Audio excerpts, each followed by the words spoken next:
যা কিছু হচ্ছে সবকিছুই কিন্তু আমরা জিরো থেকে করার চেষ্টা করছি। ইতিমধ্যে আমরা জানেন যে ফ্যামিলি কার্ড এটি বাংলাদেশের নতুন, কৃষক কার্ড নতুন, আমাদের শিক্ষা ব্যবস্থা নিয়ে যেভাবে কার্যক্রম শুরু হয়েছে সেটাও নতুন আমাদের জন্য। আমাদের স্বাস্থ্য সেবা নিয়ে যেভাবে আমরা চেষ্টা করছি বাংলাদেশের মানুষের প্রত্যাশা পূরণের জন্য, সেটাও আমার কাছে মনে হচ্ছে যে নতুন আঙ্গিক, নতুন চিন্তা ভাবনা নিয়ে করছি আমরা। আমাদের স্পোর্টসের কথা যদি চিন্তা করেন, আমি যা করা শুরু করেছি বা আমাদের মাননীয় প্রধানমন্ত্রী যে নির্দেশনা দিয়েছেন, যে কার্যক্রমগুলো হয়েছে সেটা বাংলাদেশের ইতিহাসে প্রথম শুরু হয়েছে এবং সেটা জিরো থেকে আমরা শুরু করেছি। আমাদের যদি খাল খনন কর্মসূচির কথা বললেই আমাদের সেই মহান স্বাধীনতার ঘোষক আমাদের শহীদ রাষ্ট্রপতি জিয়াউর রহমানের কথা মনে পড়ে যায়। যারা তাকে খুব কাছ থেকে দেখেছেন, আমাদের দেখার সৌভাগ্য হয়নি, কারণ তখন আমাদের জন্মই হয়নি। যারা কাছ থেকে দেখেছেন তারা হয়তোবা তার সম্পর্কে আরো অনেক বেশি বলতে পারবেন। আমরা হয়তোবা পাঠ্যপুস্তকে পড়ে তার ইতিহাস সম্পর্কে আমরা জেনেছি। খাল খনন কর্মসূচি নতুন ভাবে যে প্রবর্তন করা হয়েছে এবং সেটার উপকারিতা সম্পর্কে আপনারা সবাই কম বেশি অবগত রয়েছে। আমাদের ইমাম মুয়াজ্জিনদের যে ভাতা প্রদান, এটিও একদম নতুন। এটি আসলে আমাদেরই মাননীয় প্রধানমন্ত্রী যে তার মাইন্ড সেট আপ থেকে জিনিসটা বের হয়ে এসছে এবং এটাকে নিয়ে যেভাবে আমরা কাজ করছি, আশা করি যে এটার সুফল ইতিমধ্যে আমাদের ইমাম মুয়াজ্জিন বা অন্যান্য ধর্মের যারা উপাসনালয়ে যারা প্রধানগণ রয়েছে সেটা সবাই। পাশাপাশি বৃক্ষরোপণ, ইতিমধ্যে বৃক্ষের রোপণের যে কি উপকারিতা সেটা সম্পর্কে আপনারা সবাই অত্যন্ত প্রজ্ঞাবান ব্যক্ত, আপনাদের কাছে নতুন করে বলার কিছু নেই। আমি যে শুরুটা করলাম এই কারণে এটি দিয়ে যে বর্তমান সরকার যা করছে সেটাই নতুন। তো সেই নতুনের সাথে আপনারা যারা এখানে উপস্থিত রয়েছেন, বিভিন্ন প্রতিষ্ঠানের প্রধানগণ রয়েছেন, আমাদের শিক্ষক মন্ডলী রয়েছেন এবং আজকে যে হেডিংটি দেওয়া হয়েছে খেলায় খেলায় শিখি, আমার মনে হয় যে আমরা এই কথাটি শোনার পরে আপনারা সবাই কিন্তু আপনাদের ছোটবেলার সেই স্মৃতি মনে পড়ে গেছে। আবার মনে পড়ে নাই এরকম তো বলতে পারবেন না যে আমার এটা মনে পড়ে নাই। আই হোপ যে আমি নিজে যখন এখানে ঢুকলাম বা গতকালকে আমাদের মাননীয় মন্ত্রী যখন আমাকে বলছিলেন যে তোমার প্রোগ্রাম কখন হবে, আমি বললাম যে আমার প্রোগ্রাম, বলে যে না তোমারই তো প্রোগ্রাম এটা। তো পরে যখন কথা বললাম যে আসলে না, উনি মাননীয় শিক্ষামন্ত্রী হিসেবে চিন্তা করেছিলেন যে স্পোর্টস রিলেটেড যে বিষয়গুলো আসবে সেটা ডেফিনেটলি আমার একটি বড় একটা অগ্রাধিকার থাকে। সেই চিন্তা থেকে আমার শ্রদ্ধাভাজন ভাই মাননীয় মন্ত্রী তিনি বলেছে যে এটা তোমার প্রোগ্রাম, তোমাকে এটা সবচেয়ে বেশি এটাকে কাজ করতে হবে। আমি তো অলওয়েজ কাজ করার মানুষ, সবসময় আমি অ্যাপ্রিসিয়েট করি যে হোক না কেন আমাকে কাজ দিলে সেটা করতে আমি পছন্দ করি। এই যে খেলায় খেলায় শিখি, আমি দেখলাম এখানে অনেকে বক্তব্য রেখেছেন, সেই একা দোক্কা কারামাছি দাঁড়িয়ে বাঁধে, তখন আমি নিজে ছোটবেলায় দাঁড়িয়ে বাঁধে খেলেছি। আমি অনেকে আমার মনে হয় যে মার্বেলও খেলেছেন, আমি ছোটবেলায় মার্বেল খেলেছি, ছোট ছোট গেমগুলি। এই যে ট্রেডিশনাল গেম, এই ট্রেডিশনাল গেমের উপরে কিন্তু আমাদের এনএসসির একটি ফেডারেশন রয়েছে, কান্ট্রি গেমস নামে সেই ফেডারেশনটি পরিচিত। এবং আমরা এথনো স্পোর্টসকে প্রমোট করার জন্য, আমরা এই কান্ট্রি গেমসকে প্রমোট করার জন্য ইতিমধ্যে একটি কমিটি আমরা করেছি এবং যেই জিনিসটি আমাদের মাননীয় মন্ত্রী আজকে সবার সামনে ইন্ট্রোডিউস করিয়ে দিলেন যে খেলায় খেলায় শিখি, যে আমরা একটি শিশু জন্মের পর থেকে সে বিভিন্নভাবে তার পারিবারিকভাবে ছোট ছোট জিনিস, একটা কাগজ কিংবা একটা চকলেট বা একটা চকলেটের যেটা প্লাস্টিকের জায়গা থাকে সেটা নিয়েও কিন্তু সে খেলায় মেতে ওঠে। একটি কাগজ নিয়ে বা আমরা যদি হাতে যদি একটি রঙের একটি পেন্সিল দিয়ে সেই কাগজের দাগ দিয়ে কিন্তু সে কিন্তু খেলায় মত্ত থাকে। এবং এটি আমরা একটু আগে কথা বলছিলাম আমি মাননীয় মন্ত্রীর সাথে, যে আমরা আমাদের যে পারিবারিক যে একটি দৃঢ় একটি অবস্থান রয়েছে এবং সেই পারিবারিক অবস্থানকে যদি আমরা আরো সামাজিকভাবে বা রাষ্ট্রীয়ভাবে যদি সেটাকে জাতির সামনে বা একটি পরিবারের একটি সন্তান হিসেবে যদি তাকে আমরা তার যে সেলফ কনফিডেন্স বা তার যে আস্থা, যে বিশ্বাসের জায়গাটি, সে যাতে সবার সাথে মিশতে পারে, সেই জায়গার জন্য কিন্তু আমার কাছে মনে হয় যে আমরা ক্লাস 1 থেকে আমরা যদি ভবিষ্যতে আমরা হয়তো এবার 4th শ্রেণী থেকে খেলাধুলাকে আমরা বাধ্যতামূলক করতে যাচ্ছি, কিন্তু আমরা নেক্সট কারিকুলামে বা তার পরের কারিকুলামে আমরা মোটামুটি গুছিয়ে উঠে আমরা যদি ক্লাস 1 থেকে যদি শুরু করতে পারি, এটা সবচেয়ে বেশি কাজে লাগবে আমাদের ভবিষ্যৎ প্রজন্মের জন্য। কারণ আমি যদি ছোট্ট করে বলি যে খেলাধুলার মাধ্যমে আমাদের শরীরকে সুস্থ রাখার হচ্ছে প্রধান লক্ষ্য।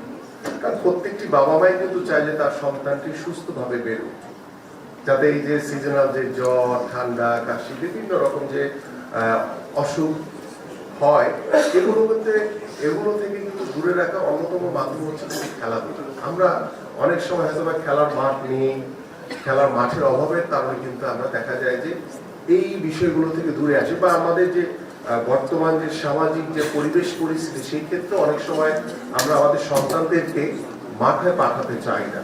যেমন আমরা ছোটবেলায় কি করেছি, বা আপনারা ছোটবেলায় কি করেছেন, যে আপনারা সবাই মাঠে চলে গেছেন, খেলাধুলা শেষ করে ঠিক বাবা মার নির্দেশ ছিল যে মাগরিবের আগে বাসায় ঢুকতে হবে। যদি মাগরিবের আগে বাসায় না ঢুকে, তাহলে একটা হাতে লাঠি নিয়ে ব্যাট দিয়ে দাঁড়িয়ে থাকে। আমি নিজে ফেস করেছি যে আমার যদি কোনো কারণে দেরি হয়ে গেছে, আমি দেখেছি যে আমাকে ব্যাট নিয়ে বাসার সামনে দাঁড়িয়ে আছে, যে কেন দেরি হলো। এই যে আমাদের যে সামাজিক যে অবস্থান, যে ফ্যামিলির যে বন্ডিং, আমার কাছে মনে হয় আমরা যে কেন জানি এটা থেকে অনেকটাই দূরে সরে এসেছি। আমার মনে হয় যে মাননীয় প্রধানমন্ত্রী তিনি নিজেও তার একটি বক্তব্যে শহীদ রাষ্ট্রপতি জিয়াউর রহমান তিনি কিভাবে তার সন্তানকে শাসন করেছিলেন, সেই বক্তব্য কিন্তু তিনি দিয়েছিলেন একটি প্রোগ্রামে। আমরা আশা করি যে আমাদের যে নীতি নৈতিকতা, আমাদের যে সামাজিক মূল্যবোধ ফিরিয়ে আনার জন্য খেলাধুলা এবং খেলায় খেলায় শিখি, আমাদের যে কান্ট্রির যে বা আমাদের যে ট্রেডিশনাল যে গেমসগুলো আছে, যে বিষয়গুলো নিয়ে এখানে বিস্তারিতভাবে আলোচনা করা হয়েছে, সেই খেলাগুলোকে যদি আমরা শহর কেন্দ্রিক, গ্রামে, প্রত্যেকটি জায়গায় আমরা যদি ফিরিয়ে আনতে পারি, আমি দৃঢ়ভাবে বিশ্বাস করি আমাদের যে স্বাধীনতার আজকে প্রায় 56 বছর আমরা পার করে ফেলেছি। আমরা দীর্ঘ 17 বছর একটি স্বৈরাচারের বিরুদ্ধে লড়াই করেছি। এই যে সামাজিক যে একটি পরিবর্তন, এবং আমরা গত 6 মাসে যে পরিবর্তনটি আনার জন্য আমাদের মাননীয় প্রধানমন্ত্রী তিনি দিন রাত নিরলসভাবে কাজ করছেন। আপনারা সবাই আছেন এখানে, আমাদের যারা সরকারি কর্মকর্তা আছেন, আপনারাও কিন্তু একটি বিষয় উপলব্ধ করছেন বা উপলব্ধি করছেন যে আমাদের যে 9টা 5টা যে অফিস, 9টা ঠিক আছে, কিন্তু 5টাটা কিন্তু এখন আর ঠিক নাই। সেটা 7টা হয়ে যাচ্ছে, সেটা প্রয়োজনে 10টাও হয়। আমি গতকালকে অফিস থেকে বেরিয়েছি 8:30। এই যে, এবং আমার সাথে আমাদের যারা সরকারি কর্মকর্তা রয়েছেন তারাও কিন্তু স্বতঃস্ফূর্ত ভাবে তারা কিন্তু কাজগুলোকে এনজয় করছে, কারণ আমরা সেই স্পেসটা সবাইকে দিচ্ছি। আমরা চাই যে রাজনৈতিক যে প্রেক্ষাপট আমরা 17 বছর দেখেছি, সেটা থেকে বের হয়ে এসে আমরা যাতে একটি সুস্থ, মননশীল, ধৈর্যশীল একটি পরিবেশ তৈরি করতে চাই, প্রতিহিংসা রাজনীতি থেকে দূরে সরে এসে আমরা যাতে একটি সুস্থ পরিবেশ, যে সুস্থ পরিবেশের জন্য আমি আপনারা আজকে এখানে বসছেন, আলোচনা করছেন, যে আমাদের ভবিষ্যৎ, আমাদের সন্তানদের জন্য আমরা এমন একটি সমাজ ব্যবস্থা, এমন একটি রাষ্ট্র কাঠামো রেখে যেতে চাই যাতে তারা সুস্থভাবে বেড়ে উঠতে পারে, তারা যাতে ডিভাইসের হাত থেকে দূরে থাকে, তারা যাতে ওই মাদকের করাল গ্রাস থেকে দূরে থাকে। এই যে বিষয়গুলো, এবং এগুলোকে যদি আমরা পরিবর্তন করতে চাই, এগুলোকে যদি আমরা দূরে রাখতে চাই, তাহলে কিন্তু খেলাধুলা হচ্ছে অন্যতম একটি মাধ্যম। এবং সেটি পড়াশোনার মাধ্যমে, যেমন আমি দেখেছি আমাদের সন্তানদেরকেও দেখেছি ছোটবেলায়, যে তারা যে তাদের শরীরের ওজনের চেয়ে বইয়ের ওজন অনেক বেশি, এবং তারা অনেক সময় ছোটবেলায় দেখা যায় যে এখনো আপনারা দেখবেন যে অনেক ছোট ছোট শিশুরা আছে, তারা সকালবেলা উঠে বাবা মার সাথে, খুব বিশেষ করে মায়েরা যারা সকালবেলা রেডি করে আপনারা বাচ্চাদেরকে স্কুলে পাঠান, মায়েরা প্রতিদিনই এই প্রবলেমটা ফেস করে যে না, আমি আজকে স্কুলে যাব না, আমার যেতে ইচ্ছে করছে না। বিভিন্ন ধরনের ছোট ছোট বাচ্চারা কিন্তু অজুহাত দেওয়ার চেষ্টা করে। কিন্তু আমরা যখন এই যে খেলায় খেলায় শিখি, আমরা যদি যখন স্কুলগুলোতে আমরা কোনো খেলাধুলার আয়োজন করব, বা তারা প্রত্যেকটি সাবজেক্টের উপরে যখন তারা পড়াশোনা করবে, ছোট ছোট বাচ্চারা, ওই পড়াশোনার ফাঁকে যদি এটাকে খেলার ছলে যদি আমরা তাদেরকে পড়াশোনা করিয়ে নিতে পারি, আমরা পৃথিবীর অনেক দেশে আপনারা অনেকেই আছেন, অনেক বিজ্ঞ, তারা আপনারা অনেক জায়গায় গিয়েছেন, দেখেছেন, যা পৃথিবীর প্রত্যেকটি দেশেই তারা সন্তানদেরকে বা তাদের ছোট ছোট শিশুদেরকে কিভাবে খেলাধুলার মাধ্যমে তাদের কাজটি কিন্তু করিয়ে নিচ্ছে, পড়াশোনাতে করিয়ে নিচ্ছে। এই যে খেলার মাধ্যমে এই যে এক্কা দোক্কার কথা বললাম, এখানে অ্যাকাউন্টিং এর বিষয় রয়েছে, এখানে গণিতের বিষয় রয়েছে, এই যে সাবজেক্ট গুলো রয়েছে এগুলোকে আমরা খুব সহজীকরণ করে আমরা যাতে আমাদের সন্তানদেরকে পড়াশোনার পাশাপাশি যাতে খেলাধুলার মাধ্যমে সেই পড়াশোনাটাকে আমরা যদি করিয়ে নিতে পারি, সেটাই হবে আমাদের সবচেয়ে বড় পাওয়া, সেটাই হবে আমাদের সার্থকতা।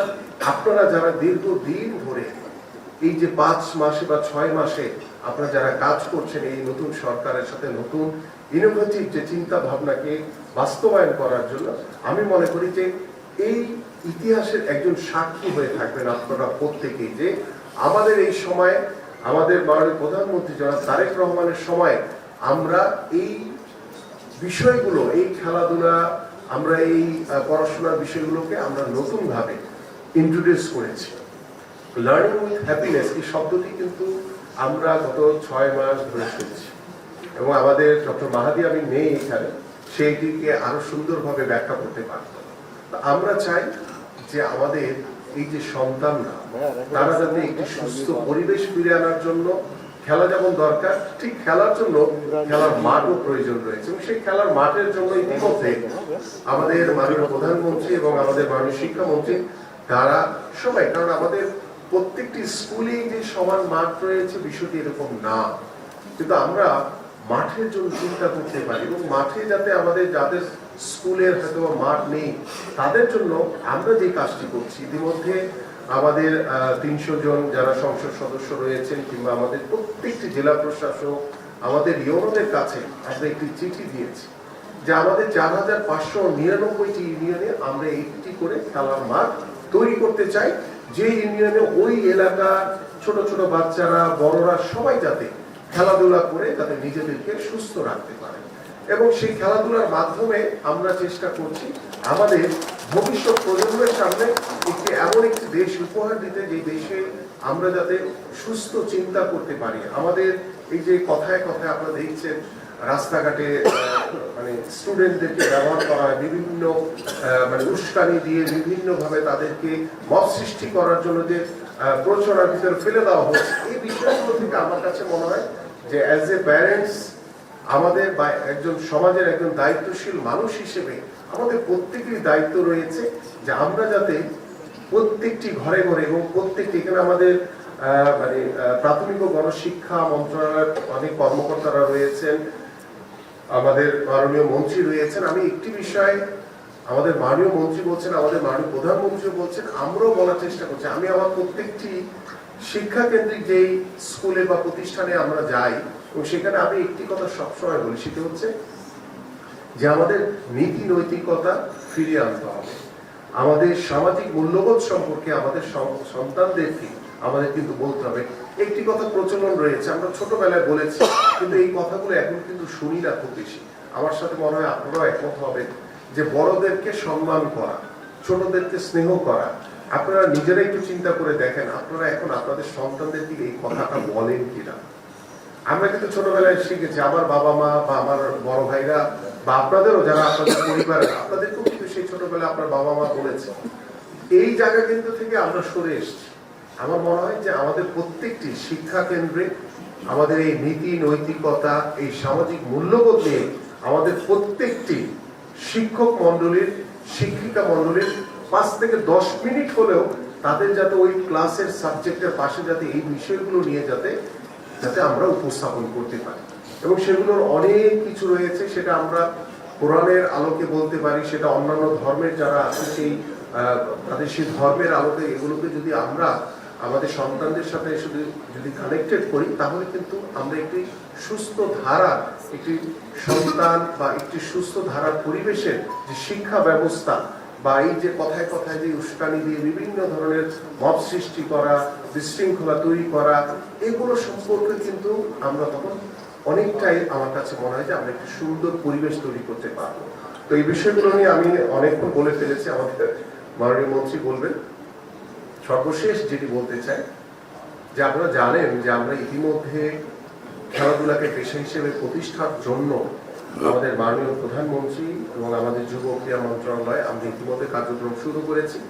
যে আমরা যাদের তৃণমূল থেকে শুধু পড়াশোনা করে শুধু ডাক্তার, ইঞ্জিনিয়ার বা সরকারি চাকরিজীবী হবে না, খেলাধুলার মাধ্যমে বা পড়াশোনার পাশাপাশি যাতে মানে খেলাধুলাকেও যাতে তারা পেশা হিসেবে প্রতিষ্ঠিত করতে পারে, সেই হিসেবে কিন্তু ইতিমধ্যে আমরা আমাদের বাংলাদেশের প্রায় 300 জন জাতীয় খেলোয়াড়দেরকে আমরা কিন্তু ভাতা প্রদান করছি সরকারের পক্ষ থেকে, এবং এটি অত্যন্ত সম্মানজনক একটি ভাতা।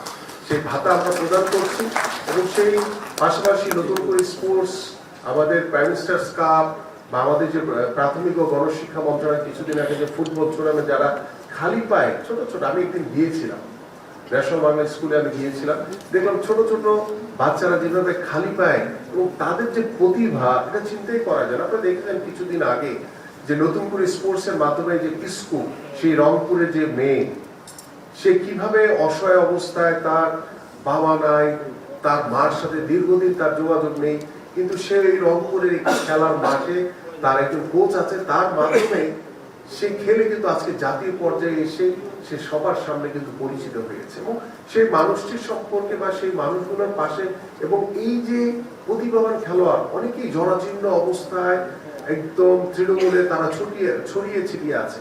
এই যে আমরা প্রাথমিক গণশিক্ষা মন্ত্রণালয়ের মাধ্যমে যে ফুটবল টুর্নামেন্টটি হলো, আমাদের যে প্রাইম মিনিস্টার্স কাপ হবে এবং আমাদের নতুন করে প্রথম আসর আমরা শেষ করেছি, এখান থেকে কিন্তু অনেক প্রতিভাবান খেলোয়াড় উঠে এসছে।